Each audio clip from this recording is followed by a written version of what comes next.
So with us now to talk a little bit more about the fire conditions is CBS News contributing meteorologist Jeff Berardelli. Okay, Jeff, so we're hearing reports that, the weather's going to get worse, or at least the same, which is pretty bad. What's the prognosis for the next few days? So the winds in Central California look to decrease a little bit over the next couple of days. That's good news in Central California.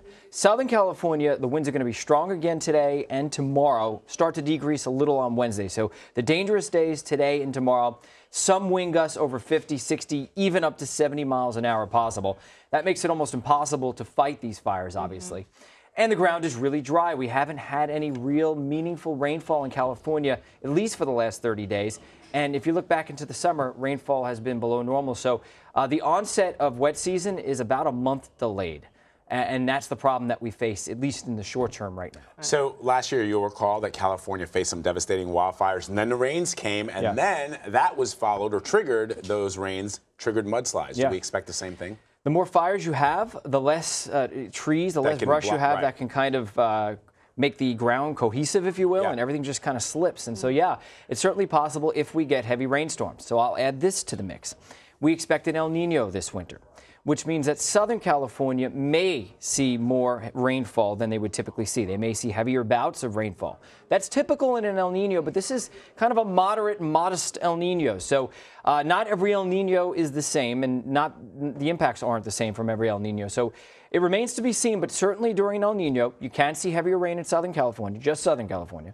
And if you get heavy enough rain all at the same time, meaning extreme rainfall, you can see more mudslides. So it's a possibility. We'll be on the lookout for that. But there's no telling exactly how it's going to turn out yet this winter. I think everyone heard about the tweet that the president sent out over the weekend, basically blaming a poor forest management for the intense forest fires we've been seeing intensifying over the last few years. I mean, every year it's like this. Can we talk a little bit about that? What's the president talking about? Is forest management actually a factor here? Well, forest management's a factor everywhere, but it's only one of a gajillion other factors that factor in here. So yes, I mean, having good forest management, and of course they manage the forests in California. A lot of that land is actually federal land as well. This all started decades and decades ago when we logged those big, tall, resilient trees. Those trees are used to fires, and they know how to fend off the fires. Well, when you get rid of them, you have smaller trees that are not as capable as fending off those fires and not as resilient, and fires can happen more easily.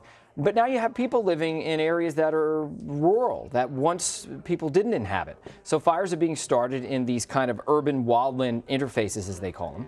But then you have the climate change aspect, too. Temperatures have been warming, evaporation increases, you have drier periods across the West, you have less snow cover. So all of these factors, yes, forest management is that much of it. Climate change is that much of it. People living in areas that they didn't live before, it's that much of it. You add it all together, and this is the impact. Here's a little good news, by the way. We're going to probably see some rain, I think, maybe next week. All fingers need to be crossed for this, maybe by next Wednesday. Right.